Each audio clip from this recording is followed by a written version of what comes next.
हाबिल, जो मैं कह रहा हूं वो कर, वरना मैं तुम्हें अभी मार डालूंगा। हाबिल, आज मैं सब कुछ खत्म कर दूंगा।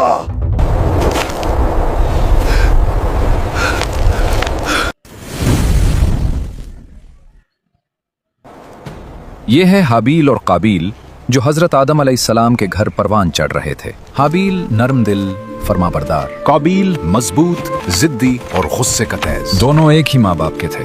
दास्तान है पहली नस्ल की, इंसानियत की पहली आजमाइश की, जहां एक कुर्बानी कबूल हुई और दूसरी रद्द, और वो रद्द हसद बनकर दिल में जाग उठा। इस आग ने तारीख का पहला कातिल पैदा किया और यूं जमीन ने पहली बार इंसान का खून देखा। आइए देखते हैं कि आखिर काबील ने हाबील को कत्ल क्यों किया। हजरत हव्वा रजी अल्लाह अन्हा 20 या 40 मरतबा हजरत आदम अलैहिस्सलाम से हामिला हुई। हर हमल में 2-2 बच्चे पैदा हुए, एक लड़का और एक लड़की।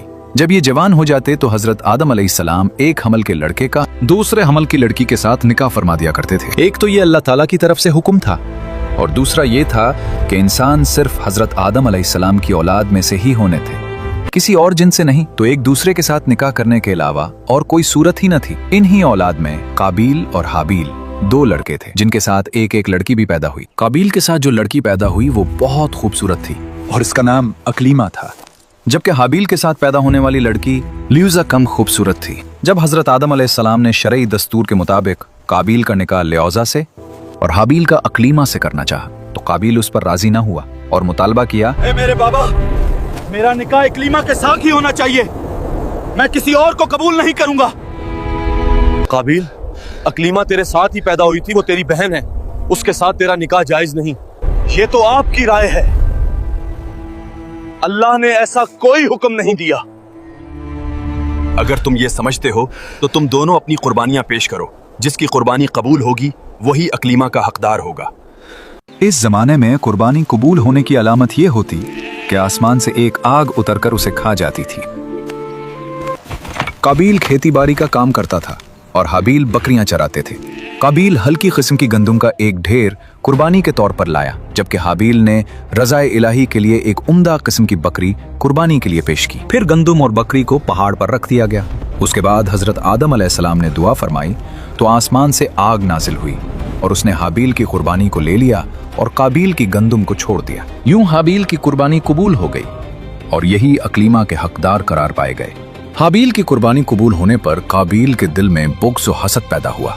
काबील ने हाबील से कहा, हाबिल, मैं तुझे कत्ल कर दूंगा। क्यों? इसलिए कि तेरी कुर्बानी मकबूल हुई और मेरी कबूल ना हुई, और इसी वजह से तू अकलीमा का मुस्तहिक ठहरा, लेकिन मेरे लिए ये जिल्लत है। हाबील ने जवाब दिया कि अल्लाह ताला सिर्फ डरने वालों की कुर्बानी कबूल फरमाता है। अब अगर तेरी कुर्बानी कबूल ना हुई तो ये खुद तेरे अफ़ाल का नतीजा है, इसमें मेरा क्या कसूर है? अगर तू मुझे कत्ल करने के लिए मेरी तरफ हाथ बढ़ाएगा तो मैं तुझे कत्ल करने के लिए ऐसा नहीं करूंगा, क्योंकि मैं नहीं चाहता कि मेरी तरफ से इब्तदा हो।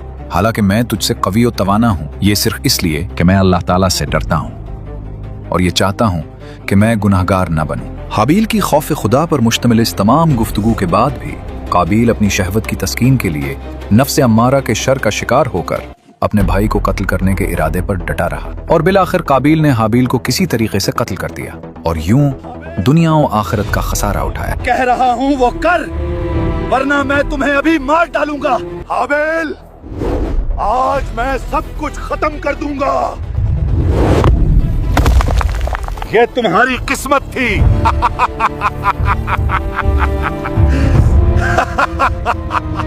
हाबील को कत्ल करने के बाद काबील हैरान और परेशान हुआ कि अब उस लाश को क्या करे। अब मैं लाश का क्या करूं? कहां गई?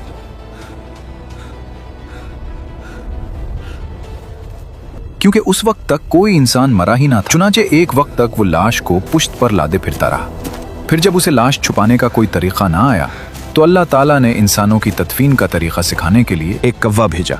चुनाचा यूं हुआ कि 2 कव्वे आपस में लड़े, उनमें से एक ने दूसरे को मार डाला। फिर जिंदा कव्वे ने अपनी चोंच और पंजों से जमीन करीद कर गड्ढा खोदा, उसमें मरे हुए कव्वे को डालकर मिट्टी से दबा दिया। कव्वे का वाकया देखकर काबील को शर्म आई कि मुझे इस कव्वे जितनी भी समझ ना आई कि अपने भाई की लाश छुपा लेता। फिर काबील ने भी जमीन खोदकर हाबील की लाश को दफन कर दिया।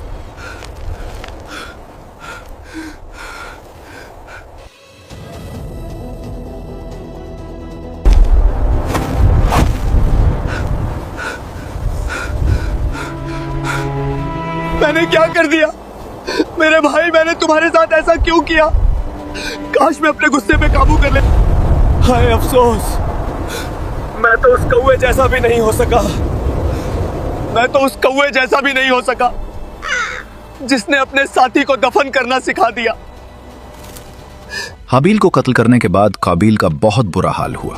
چنانچہ مروی ہے کہ جب قابیل نے اپنے بھائی کو قتل کر دیا تو اسی دن سے اللہ تعالیٰ نے اس کا ایک پاؤں پنڈلی سمیت اس کی ران کے ساتھ ملا دیا. میرے ساتھ کیا ہو رہا ہے؟ کیوں میری ٹانگ ایسا کر رہی ہے؟ Oh, help me! I can't breathe! اور یہ قیامت تک یوں ہی ملا رہے گا. اس کا چہرہ سورج کی طرف کر دیا کہ جس طرف سورج گھومتا اسی طرف اس کا چہرہ گھوم جاتا تھا. یا اللہ اغفر لی. قابیل کا اخروی عذاب بھی بہت سخت ہوگا. جیسا کہ حضرت عبداللہ رضی اللہ عنہ سے روایت ہے، رسول اللہ صلی اللہ علیہ وسلم نے ارشاد فرمایا، کسی جان کو ظلماً قتل نہیں کیا جاتا مگر اس کے خون ناحق میں حضرت آدم علیہ السلام کے پہلے بیٹے کا حصہ ضرور ہوتا ہے، کیونکہ اس نے پہلے ظلماً قتل ایجاد کیا.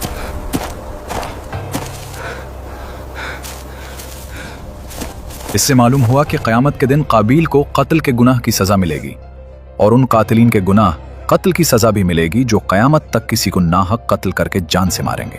یا اللہ معاف کر دے مجھے. ندامت توبہ میں داخل ہے، جیسا کہ حدیث پاک میں ہے، ندامت توبہ ہے. لہٰذا جب قابیل نے اظہار ندامت کیا تو وہ توبہ کرنے والوں میں سے ہو گیا. پھر اس کی توبہ کیوں قبول نہ کی گئی؟ اس کا جواب یہ ہے کہ وہ ندامت توبہ میں داخل ہے جو گناہ پر ہو، اور قابیل کی ندامت اپنے گناہ قتل پر نہ تھی بلکہ اس پر تھی کہ دفن کا طریقہ کوے سے کیوں معلوم ہوا. خود اس کے اپنے ذہن میں یہ طریقہ کیوں نہ آیا؟